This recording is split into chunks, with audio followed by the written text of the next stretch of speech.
Assalamu alaikum wa rahmatullah. Masu kallo na da saurare na, barka da zuwa wannan bidiyon. Sunana Ayuba Abdullahi, wanda za ku iya gani a online a Ayuba Digital Skills. Za mu fara bayani akan menene photo editing.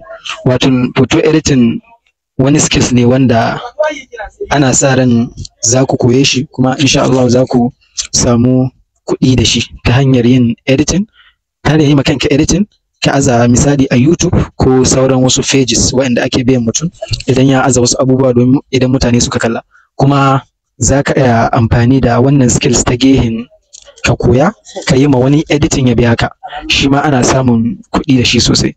Sai kuma abu na gaba shine za ka iya editing domin ka gyara business ɗinka, saboda shi photo editing yana kawo tashi gudunmawa sosai wajen kawo kwastomomi sosai.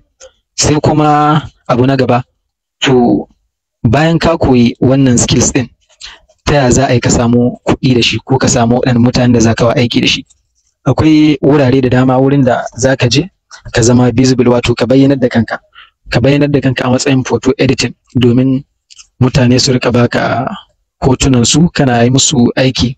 Da akwai wasu pages ko akwai wasu website na wannan foreign money waɗanda da gida za ka iya aiki a biya ka.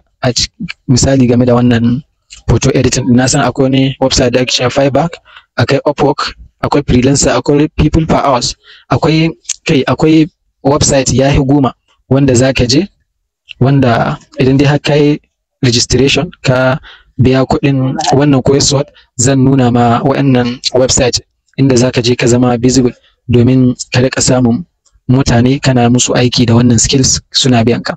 Musamman wannan skills ɗin da nake so in koyar da shi, wanda ina da tabbacin ba kowa ya san da shi ba, wato yanda za ka haɗa kanka da wani celebrities, misali irin hoton wani ɗan ƙwallo ko wani actress ko kuma wani abokinka. Za ka iya duk da yanda kake son ka yi, insha Allah bayan ka shiga cikin wannan coursework da za mu yi, zan nuna ma step by step yanda za ka yi aiki da wannan skills ɗin kuma har ka samu biyan buƙatunka. Insha Allah a bidiyo na gaba da za ku kalla zai kasance akan koyarwar skill, asalin yadda za ka koyi yadda ake wannan abin. Gaskiya lokacin da ni koyi wannan skills ɗin, saboda zan koyar da skills biyu ne, zan koyar da yadda ake clean photo edit, yadda za ka yi clean photo editing ka gyara hoto ya kyau sosai. Sai kuma wannan da kuka ga na yi talla, irin wanda za ka haɗa kanka da wani actress, misali wani actor haka, shi ma wani skills ne na daban. Lokacin da na koyi wannan skills ɗin, na koyo su da kuɗi waɗanda kuɗin da na tsara domin in koyarwa ba su kai cikin kashi 10, bakin su kashi 1. Domin akwai skills ɗin da a koya ma shi kawai na san na biya kuɗi fiye da 15,000, 10,000, 5,000 wajen koyon shi.